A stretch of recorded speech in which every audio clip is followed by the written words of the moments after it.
नमस्कार मित्रांनो, rebel star form मध्ये सर्वांचं स्वागत आहे.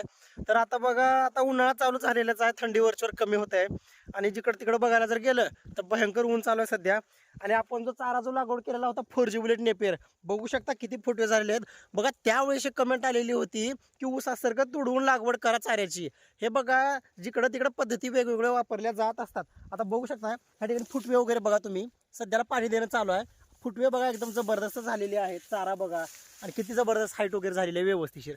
आणि पहिली गोष्ट तुम्हाला सांगतो, आता इकडल्या बाजूला बघा, हा पाठीमागून लावलेला होता, हा सुद्धा व्यवस्थित आलेला आहे. इकडे बघू शकता हा. आणि पहिल्याचा जो आहे हा जुना, आणि तिकडं रेड नेपियर. आता तसं विचार करायला गेलं तर इथल्या इथं आपलं पाण्याची वगैरे सोय आहे. थोडंसं फार लांब आहे आपल्या तिकडे आउटभर, पण बोर इथं असल्यामुळं चाऱ्याची लागवड इथं केलेली आहे. बघू शकता आपलं व्यवस्थित पाणी चालू आहे, व्यवस्थित बोरचं.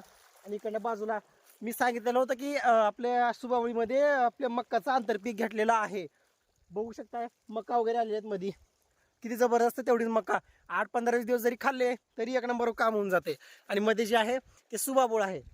हे बघा, बरेच जण म्हणतात की बाबा हिवाळ्यामध्ये उगाच तुम्ही सुबाबूळ लागवड केली, व्यवस्थित वाढ वगैरे होत नाही. मला काय म्हणायचं आहे, 1.5-2 महिने जास्त लागू द्या, म्हणजे तितकं काहीच ताण घेण्याची गरज नाही.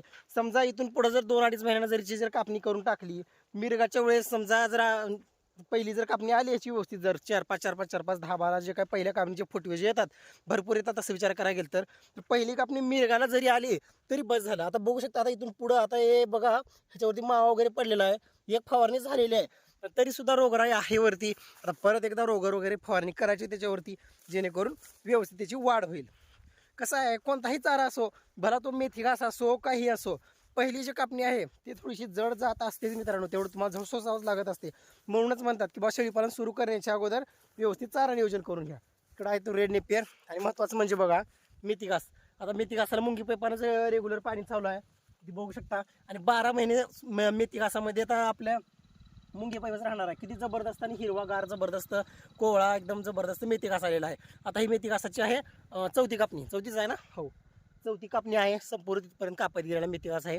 3 किलो मेथी घास आहे, एकदम जबरदस्त 4 ते 5 गुंठ्यामध्ये. आणि इकडल्या बाजूला संपूर्ण चारा नियोजन.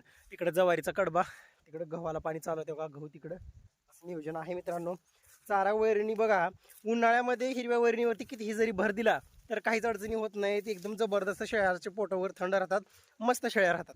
पावसाळ्यामध्ये सुक्या वैरणीवर भर द्यायचा, हिवाळ्यामध्ये सुद्धा आपण देऊ शकतो. बघू शकता एकदम मस्त नियोजन चालू आहे सध्या. काही अडचण असेल तर नक्की कमेंटमध्ये विचारू शकता. थांबू इथंच, तोपर्यंत जय हिंद, जय भारत.